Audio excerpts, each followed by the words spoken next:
şenliklerimizi sizlerle buluşturan Yeşilyurt Belediye Başkanımız Profesör Doktor Sayın İlhan Geçit şu anda salonumuzda sizleri selamlıyor. Sayın Başkanımıza hoş geldiniz, sefalar getirdiniz diyoruz efendim. Evet ve değerli misafirlerimiz, sevgili çocukla gönderen tüm velilere bizler çok teşekkür ediyoruz. Bismillahirrahmanirrahim. Elif, lam, mim. Allah yolunda harcanlar. Onlar sana indirilere, senden öncekilere. 4-6 yaş Erdem Okulları projemiz kapsamında bugün bu Ramazan etkinliğini düzenlemiş bulunmaktayız. Bu Erdem Okullarında biz neyi hedefliyoruz?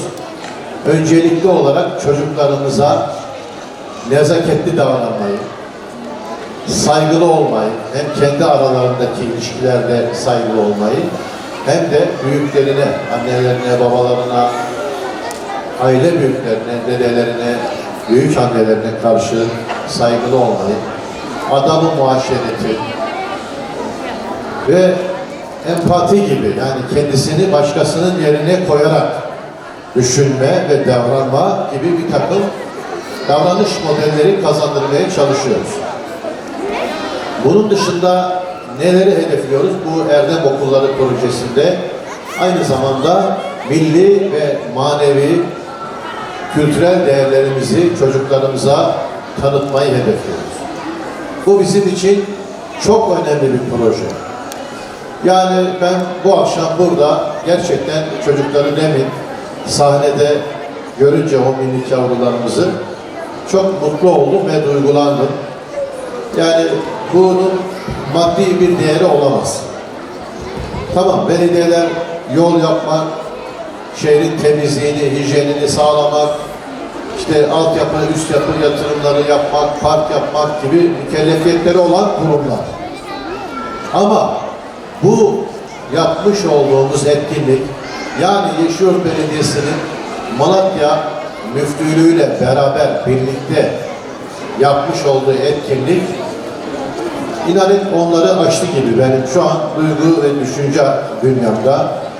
Bundan dolayı da özellikle Başkan Yardımcımız Sabri Akın Bey'e, Kültür Müdürümüz Boğaz Bey'e ve en önemlisi de Diyanet'ten gelen hocalarımıza, hanımefendi hocalarımıza teşekkür ediyorum. Onlar, çünkü bu ürünü onlar meydana getirdi. Bu etkinliği yapan, gerçekleştiren Yeşilyurt Belediye'mize, yöneticilerine, çalışma arkadaşlarımıza ve il müftülüğümüze, müftülükten gelen hanımefendi hocalarımıza, tabii en önemlisi de siz olmasaydınız bu etkinlik olmazdı. Siz çocuklarınızı Yeşilyurt Belediyesi'ne güvenip teslim etmeseydiniz bugün biz bu etkinliği gerçekleştiremeyecektik. Ben de sizlere ayrıca çok teşekkür ediyorum.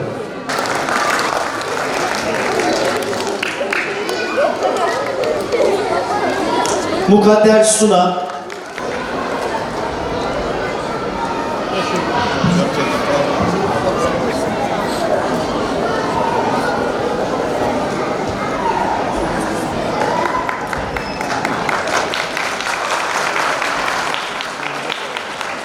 Melia Aytekin,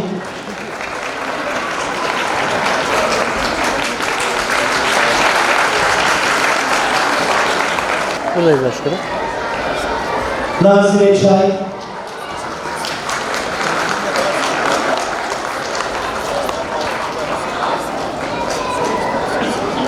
Safiye Ateş, Kültür, Sanat ve Sosyal İşler Müdürümüz Sayın Muaz Geçen takdim ediyorlar efendim.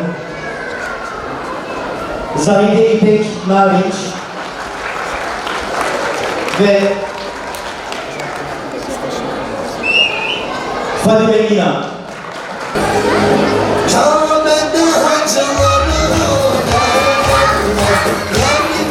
kimi bilirler ben içmeden beni yediler bizi öyle Kabe'ye İzin verme yolunda ömrüm Allah. İzin verme yolunda ömrüm Allah. 7 asır geçmiş daha dün gibi, taze bir tomurcuk Hoca Nasreddin.